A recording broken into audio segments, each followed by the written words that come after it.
Hello friends, இன்னைக்கு ரசப்பொடி செய்ய போகிறோம். வாங்க எப்படி செய்யலான்னு பார்க்கலாம். அதுக்கு தேவையான பொருட்கள் எடுத்து வச்சுருக்கோம். இந்த கிளாஸில் 1 டம்ளர் வச்சுக்கணும். மல்லி 1 கிளாஸு, துவரம்பருப்பு 1 கிளாஸு, மிளகாய் ஒரு 5, சீரகம் அரை கிளாஸ் எடுத்துக்கங்க. அதிலே நல்ல மிளகும் அதே அளவு அரை கிளாஸ் எடுத்துக்கணும். கருவேப்பிலையும் ஒரு கைப்பிடி அளவு, அதை விட கொஞ்சம் குறைச்சி எடுத்துக்கோங்க. பெருங்காயம் 1 ஸ்பூன் போட்டுக்குவோம்.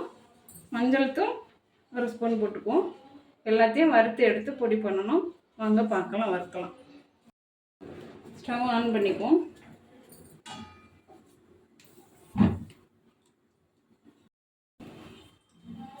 கடாய் நல்லா சூடாயிடுச்சு. நம்ம மிளகாய் சேர்த்துப்போம். ரொம்ப காரம் இருக்காது இந்த மிளகாய். நீங்கள் 4 மிளகாய் இருக்கிறனால எடுத்துக்கோங்க.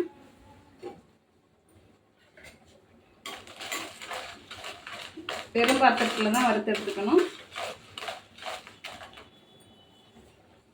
நீங்கள் எந்த கப்பில் எடுக்கிறீங்களோ அந்த ஒரு கப்பில் 1 கப்பு பருப்பு எடுத்துக்கணும், 1 கப்பு மல்லி எடுத்துக்கணும். அதில் பாதி ஜீரகம் மிளகு எடுத்துக்கணும். கொஞ்சம் மீடியம்லேயே வச்சு பருப்பை வறுத்து எடுத்துக்குவோம்.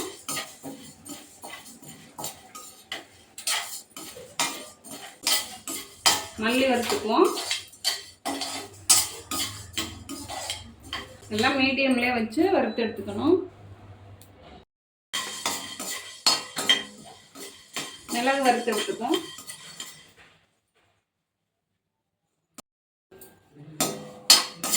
சீரகம் வறுத்து எடுத்துப்போம்.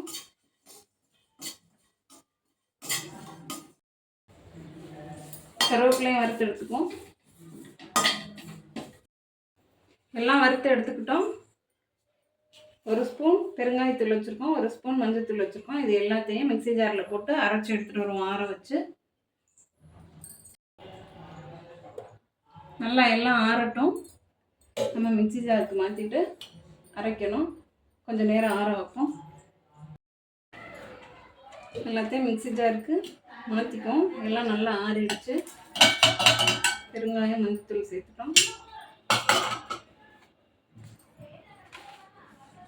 மிளகாய் சேர்த்துக்குவோம்.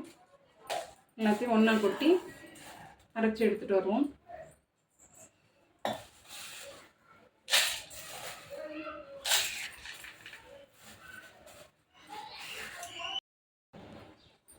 எல்லாம் அரைச்சி எடுத்துகிட்டு வந்துட்டோம்.